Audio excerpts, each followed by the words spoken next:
My name is Ethan Ward, and I used to think my high school was just like any other old building. You know, the type: creaky floors, lights that flicker more than they shine, and the standard rumors that the janitor's closet was haunted. It was all just background noise, something to joke about with friends. But it was on until my senior year that I realized some rumors are born from something terrifyingly real. It all started one evening in early October. I was the last one in the building, staying late to finish a big project in the computer lab. The hallways were completely empty, wrapped in that kind of suffocating quiet that presses on your eardrums. The whole school had this faint, lingering smell of dust and disinfectant that always seemed to grow stronger after dark. I remember glancing down the long corridor at the lockers lined up in perfect, silent rows. That's when I noticed one of them, locker 112. It had a strip of yellow tape stretched across the handle, the kind the janitors used when something was broken. I'd walked past that locker 1,000 times and never paid it any mind. But that night, something about it just stood out. The tape was old, weathered. The adhesive edges were curled up, looking like it had been stuck there for years. What made it even weirder was the sound. A faint, rhythmic tapping, like fingernails on metal, coming from inside it. At first, I just laughed it off. It had to be the old heating pipes, or maybe a rat trapped in the walls, or just a building settling. But the tapping didn't stop. It was deliberate. 3 slow taps, a pause, then 2 faster ones. It was almost like a pattern, a code. I tried to ignore it, telling myself I was just tired and imagining things. I went back to the computer lab, sat down, and tried to focus on my paper. But every few minutes, I'd hear it again, that same distinct tapping, cutting through the silence. Tap, tap, tap, pause, tap, tap. My focus was completely shattered. I couldn't ignore it any longer. I finally got up and started walking toward the locker, my sneakers squeaking on the freshly waxed floor with every step. The sound echoed in the empty hall, making me feel even more alone. The closer I got to locker 112, the colder the air became. It was a strange, localized cold, like walking into a freezer. When I reached out and put my hand on the locker, the metal was absolutely freezing to the touch, like it had been left outside in the dead of winter. Hesitantly, I pressed my ear against a cold steel door. And that's when I heard it. Whispering. It wasn't clear words I could make out, just this low, breathy murmur, like someone talking under their breath. Desperate not to be heard. It sent a shiver straight down my spine. I pulled back fast, my heart pounding in my chest. My first thought was that maybe someone was trapped inside, that this was some sort of cruel prank. I ran to the janitor's office, hoping to find someone, anyone, but the door was locked tight. The lights were off. Everyone had already gone home for the night. I was completely alone. When I came back to the hallway, my blood ran cold. The locker door was slightly ajar. The yellow tape was gone. I wanted to believe someone was just messing with me, that one of my friends had stayed behind to play a joke. But when I peered into the dark opening, my stomach dropped. Inside, I saw an old backpack, covered in dust and cobwebs, looking like it hadn't been touched in years. The name tag was half torn, but the letters that remained were unmistakable. They read Derek M. I recognized the name instantly. Derek Morton. He was a student who had gone missing 4 years ago. The story was that he never made it home from school one afternoon. They searched for weeks, but he was never found. His locker, they said, had been sealed ever since. My hand trembled as I reached for the bag, but before my fingers could even touch it, something fell out and fluttered to the floor. It was a photograph. I picked it up. It showed a boy, Derek, sitting in this very hallway, smiling at the camera. But it was what was behind him that made my breath catch in my throat. In the reflection of the locker door, there was a dark figure, tall, impossibly thin, and it had no face. Just then, the lights above me flickered violently. I looked up, and for a second, the hallway was plunged into darkness. When the lights buzzed back on, the locker door was shut tight again. The yellow tape was back in its place, as if it had never been moved. And the photo was gone. I didn't wait for another second. I ran. I bolted out of there, not even bothering to grab my laptop or my backpack from the lab. I just needed to get out. The next morning, I went straight to our vice principal, Mr. Harrison. I told him everything that had happened, the tapping, the whispering, the open locker, the photo. He just stared at me with this blank, unreadable expression for a long time. When he finally spoke, his voice was low and serious. "Locker 112 has been sealed for a reason, Ethan," he said. "Don't ever touch it again." When I asked him what happened to Derek, why the locker was sealed, he didn't answer. He just changed the subject, and I knew the conversation was over. But I couldn't let it go. A week later, my curiosity got the better of me. I had to know more.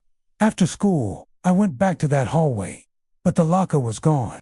It had been completely replaced by a new, seamless row of metal, freshly painted over. There was no sign that locker 112 had ever existed. I felt a mix of relief and frustration. Maybe it was finally over. I headed to the computer lab to get some work done. But when I got to my usual computer, there was a flash drive plugged into the USB port. I hadn't put it there. No one else had been in the lab. My hands were shaking as I opened the file explorer. The drive contained a single folder, named DM. My heart sank. Derek Morton. Inside that folder was one video file. I clicked on it. The video showed the hallway from the night I'd stayed late. The camera angle was from up high, probably from one of the school's old security cameras. It showed me walking toward locker 112, just as I remembered. It showed me pressing my ear against a door. But then, as the video version of me stepped back, something else happened. A hand reached out from the vents just below the locker door. It was pale, almost gray, with long, thin fingers that stretched out, grasping, reaching for my ankle. And right before the clip ended, in the final frame, the locker door began to open from the inside. The screen went black. The next day, the old janitor didn't show up for work. Or the day after that. The school said he'd left town without any notice, just packed up and gone. But sometimes now, when I walk past that section of the hallway, past the new, unmarked lockers, I can still hear it if I listen closely. A faint tapping from behind the metal. 3 slow taps. 2 fast ones, like someone is still in there, still trying to get out. Thanks for listening. And if you enjoyed this story, be sure to subscribe for more. My name is Clara Jennings, and this happened when I was 14. My mother had just started working night shifts at a hospital, and that meant I'd usually be home alone until she got back around sunrise. Our house sat near the edge of town, right by a patch of woods that everyone in the neighborhood avoided. They called it the Hollow. We had an old television, one of those bulky box types, sitting in the living room. It didn't have cable, but I used it to play old DVDs. That night, it was raining hard, and the wind was shaking the windows. I remember putting on a movie, curling up under a blanket, and trying to ignore how the trees outside looked like moving shadows. About halfway through the movie, the screen glitched, a flicker of static, like when someone changes the channel. Then the image warped. The movie disappeared, replaced by a gray fuzz that hissed quietly. I thought maybe the storm messed with the power, so I got up to turn the TV off. But before I could touch it, the static shifted. It wasn't random anymore. There was a shape forming. It looked like someone standing in a hallway. Long arms, tilted head, completely blacked out except for the faint outline. I froze. The sound had changed too. The static wasn't hissing. It was whispering. A slow, rasping voice, repeating something I couldn't make out. I turned the volume down, but the voice didn't stop. It was coming from behind the TV, not the speakers. I yanked the plug out of the wall, and the screen went black. The whispering stopped instantly. My heart was beating so loud I could barely hear the rain anymore. I tried to shake it off, telling myself it was a storm interference. Nothing supernatural. But when I turned around, the hallway light was on. I hadn't turned it on. The hallway connected the living room to my bedroom, and at the end of it, my door was wide open. I could see my mirror from there. It faced the doorway, and in that mirror, there was someone standing, a dark outline, tall and still. I remember whispering, "Mom," even though I knew she wasn't home. The figure didn't move. The light flickered once, and when it came back, the shape was gone. I didn't go back to my room that night. I locked myself in the bathroom and sat on the floor until morning. When my mom came home, I told her what happened, but she brushed it off as stress and lack of sleep. Still, I couldn't shake the image of that silhouette in the mirror. The next night, I unplugged the TV completely and put it in the garage. I didn't want to see that static again, but around midnight, I woke up to the sound of static anyway. Not from the TV, from my radio alarm clock. It was turned on, tuned to a dead station, whispering that same rhythm I'd heard before. When I looked up, my bedroom mirror was fogged, like someone had breathed on it. Words were written there, jagged and uneven. Turn it back on.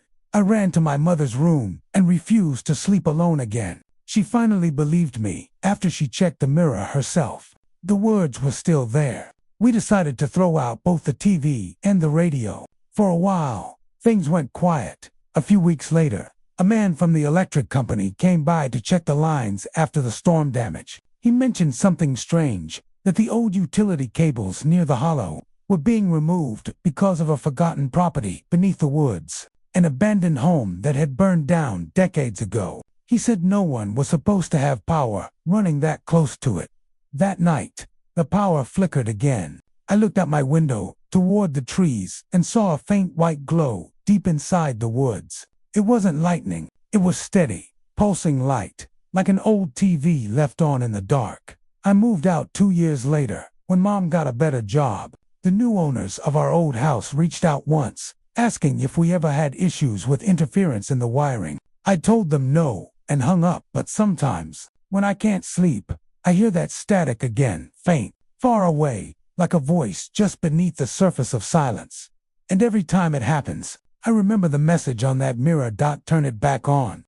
My name is Noah Green, and I used to live in a small rural town in Kansas, the kind of place where everyone knows everyone and every dirt road leads to the same handful of houses. When I was 17, my family moved into a farmhouse on the outskirts of town. It was quiet, surrounded by miles of empty land. The perfect place, my parents said, to start fresh. Across the field from our house stood another property, a small, leaning structure half swallowed by weeds. The locals called it the Miller House. It had been abandoned for over 20 years. No one went near it. And whenever I asked why, people just said, that house has a bad history. The first few weeks were uneventful. I'd sit by my window doing homework and catch glimpses of the old place through the trees. The porch sagged, the windows were dark, and the roof was caved in on one side. But one night, I saw something that changed everything. It was just past midnight. The moon was bright enough to paint the fields silver. I looked out my window, and there was a light in the old house, a dull yellow glow moving from one room to another. I thought maybe someone broke in, or some teens were exploring it, but the movement was slow, steady, like someone carrying a lantern through the rooms. I watched until the light disappeared. The next morning, I told my dad. He just shook his head. That place doesn't have electricity, Noah. No one's been inside it for decades. That night, I couldn't help but look again. The light was back, only this time, it stopped at one of the windows facing my room. I swear I saw a figure standing there, not moving, just watching. For days, it kept happening, always around the same time, always the same faint yellow glow. Sometimes it would stay still for an hour. Sometimes it would move between rooms. I started losing sleep. I finally decided to see it up close. It was a Saturday night. I grabbed a flashlight and crossed the field. The air was damp and heavy, and every step I took made the grass whisper against my jeans. As I got closer, I noticed something strange. There were no footprints around the house, no sign of anyone entering or leaving. The porch steps groaned under my weight. Inside, the air was cold and thick with dust. The wallpaper peeled in long curls, and the floorboards creaked under my boots. The smell was awful. Mold, old wood, and something faintly metallic. I swept my flashlight around, half expecting to see an animal. That's when I saw the lantern. It was sitting on the floor in the middle of the living room, still lit. But it wasn't a modern lantern. It looked antique brass, with glass panels etched in swirling patterns. The flame flickered unnaturally slow, almost hypnotic. I bent down to look closer and noticed something reflected in the glass, a face behind me. I spun around, but no one was there, just darkness. When I turned back, the lantern's flame had gone out. The house was pitch black. I ran. By the time I reached home, I was shaking. My mom met me at the door and asked what happened, but I couldn't get the words out. The next morning, my flashlight was missing. I assumed I dropped it in my panic.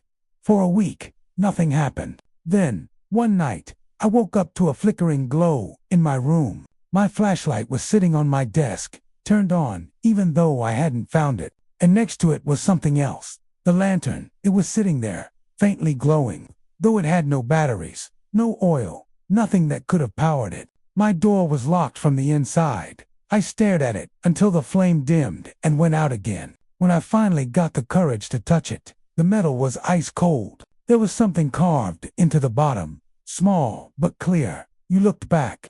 The next morning, the lantern was gone. I moved out 2 months later. When I left for college, my parents said they never saw anything strange again. But sometimes, when I drive past old houses at night, I see that same dull yellow glow in the windows, steady, silent, waiting, and I never look back.